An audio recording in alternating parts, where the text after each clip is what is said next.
વલસાડ જિલ્લાના ઉમરગામ તાલુકામાં ગૌરક્ષકો દ્વારા ઉમરગામ મામલતદારને આવેદનપત્ર આપી ગૌહત્યા બંધ કરવા અને ગૌમાતાને રાષ્ટ્રમાતા જાહેર કરવાની માંગ કરાઈ હતી।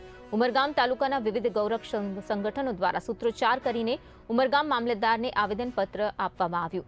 ઉમરગામ તાલુકામાં અવારનવાર ગૌમાંસ પકડાવાની ઘટનાઓ અને ગૌ તસ્કરીના બનાવો પણ બનતા રહે છે।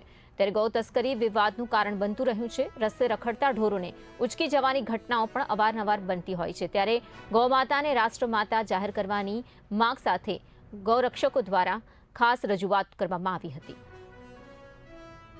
આખા સંતોની આ વખતે પહેલ છે કે આખા ઓલ ઓવર ઇન્ડિયાને અંદર ભારતમાં આપણે આવેદનપત્ર આપ્યો છે। 27 તારીખે બધી જ જગ્યાએ આપ્યો છે। ગુજરાતમાં ઇલેક્શનને ખાતર રહી ગયેલું હતું, તો આજે 7 તારીખે જેટલી તહેસીલ છે ગુજરાતની અંદર એમાં આજે આપવાના છે અમે બધી જ જગ્યા ટોટલ આખા ગુજરાતમાં અત્યારે કે ગાય માતાને રાષ્ટ્રમાતા ઘોષિત કરો અને રાજ્ય માતાનો દરજ્જો આપો, રાષ્ટ્રમાતાનો દરજ્જો આપો અને ગાય હત્યા પર પ્રતિબંધ લગાવો।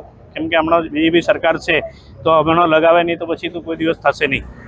મામલતદાર સાહેબને આવેદનપત્ર આપવામાં આવે છે કે ગાય માતા સન્માનિત રહે, ગાય માતાને રાષ્ટ્રમાતા ઘોષિત કરે, ગાય માતાને જે કાંઈ આ અત્યાચારો થાય છે ગાય માતા ઉપર એ બંધ થાય અને ગૌ હત્યા બંધ થાય એવું મામલતદારશ્રીને બધા ગૌ ભક્તો ઉમરગામ તાલુકાના ભેળા મળી અને આવેદનપત્ર આપવા જઈ રહ્યા છે। એ આપણા રાષ્ટ્રની માને વિશ્વની ધરોહર છે। ગાય આપણી સનાતન સંસ્કૃતિની ધરોહર છે। ગાય માતાથી જ આ વિશ્વનો બચાવ થશે। જ્યાં સુધી ગાય માતા દુઃખી છે ત્યાં સુધી આ વિશ્વ ઉપર